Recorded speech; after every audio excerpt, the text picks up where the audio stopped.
ইবলিস সফল, কারণ মুসলমানরা এখন আল্লাহর হুকুম মানে না, বিধান মানে না, আল্লাহর উপাসনা করে।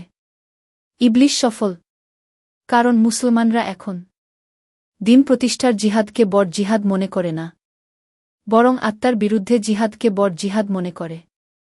ইবলিস সফল, কারণ মুসলমানরা এখন কোরআনের আনুগত্য করার প্রয়োজন মনে করে না, কোরআন তেলাওয়াত করাকেই মূল কাজ মনে করে। ইবলিস সফল, কারণ মুসলমানরা এখন ইসলামকে ব্যক্তিগত ইবাদত বন্দেগীর বিষয় মনে করে, আর জাতীয় রাষ্ট্রীয় জীবনে মানুষের তৈরি বিধান অনুসরণ করে। ইবলিস সফল, কারণ মুসলমানরা এখন কবরে মোমবাতি জ্বালানোকেই বড় শিরিক মনে করে, রাষ্ট্রীয় জাতীয় জীবনে যে শিরক চলতেছে সেটাকে দেখতেই পায় না।